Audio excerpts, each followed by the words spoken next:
नमस्कार, मैं पिंकी और आप देख रहे हैं श्री न्यूज़। आइए देखते हैं दिल्ली से आई साथी विजय गुप्ता की यह खबर। दी केरला स्टोरी 2 गोज़ बियॉन्ड की रिलीज से पहले दिल्ली में एक प्रेस कॉन्फ्रेंस आयोजित की गई, जिसमें देश भर से आए 55 पीड़ितों और 33 परिवारों ने अपनी आपबीती साझा की। मेकर्स का कहना है कि फिल्म इन्हीं वास्तविक घटनाओं से प्रेरित है। इस कार्यक्रम में बंगाल, बिहार, राजकोट, उदयपुर, जम्मू, महाराष्ट्र, भोपाल, झारखंड, दिल्ली एनसीआर सहित कई शहरों के लोग शामिल हुए। स्टेज पर बड़ी संख्या में पीड़ित और उनके परिजन मौजूद थे, जबकि अन्य दर्शकों के बीच बैठे रहे। कई लोगों ने मीडिया से बातचीत कर जागरूकता की भी अपील की।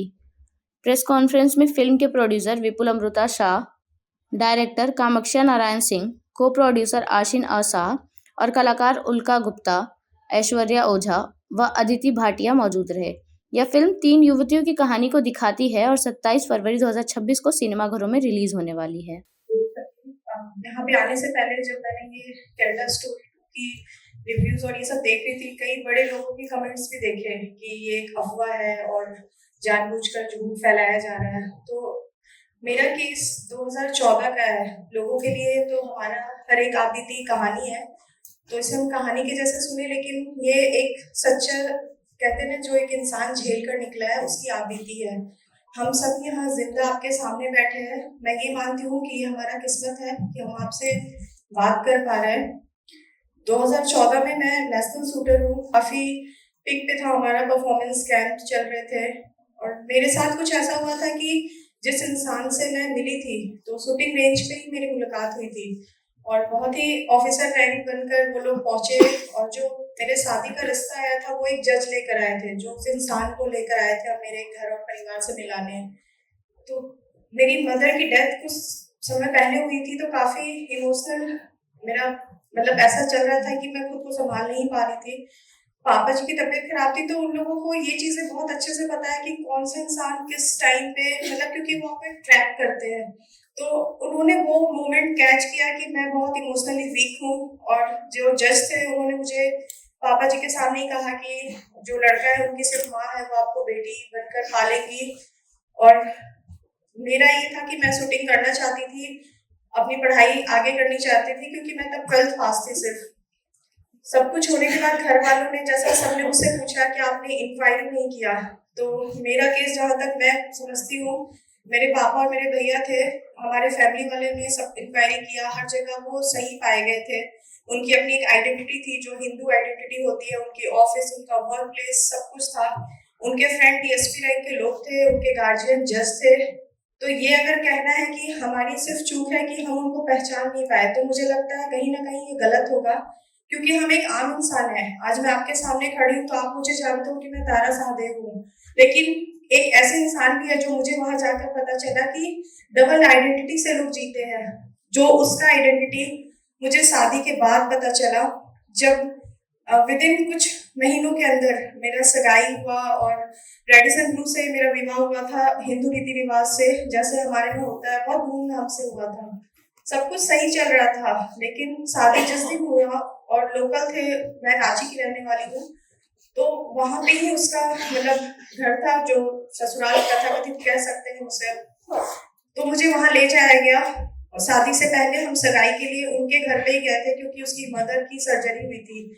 तो वहां पे सारे जो हम हिंदू रीति रिवाज जानते हैं, हमारे घर का आप एंटर करोगे तो एक व्यू होता है हमारा, जैसे हम माता देवी देवताओं की पिक्चर्स, ओम स्वास्तिक, ये चीजें मतलब हम जो कॉमनली लगाते हैं, तो वो सारा व्यू था उसके घर पे।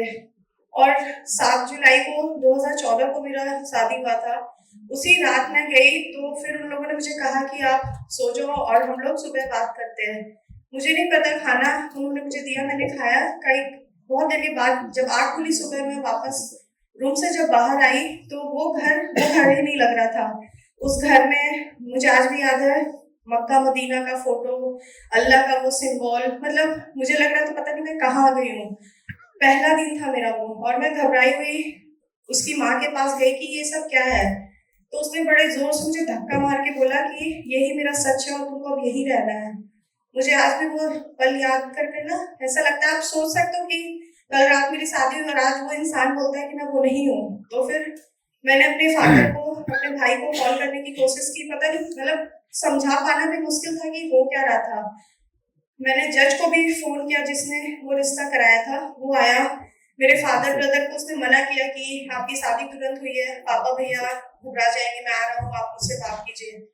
तो उसने ये कहा कि ये जनाब से मिले, ये है रकीबुल हसन, मतलब जिस इंसान से मेरी शादी हुई थी वो था रंजीत सिंह, लेकिन उस आदमी ने, वही जज जो मेरा रिश्ता लेके आया था, उसने कहा ये है रकीबुल हसन, आप इनसे मिलिए, और अगर आप चाहते हैं कि आपके लाइफ में सब सही चले तो हम जो बोल रहे हैं आप बस चुपचाप से करते रहो, हम आपके पापा भैया को कुछ नहीं करेंगे। तो मेरे साथ ऐसा था कि मतलब मुझे समझ नहीं आ रहा था, मतलब मैं नहीं जानती थी उससे पहले कि ये क्या होता है लव जिहाद वर्ड, मुझे आज भी याद है इस चीजों का।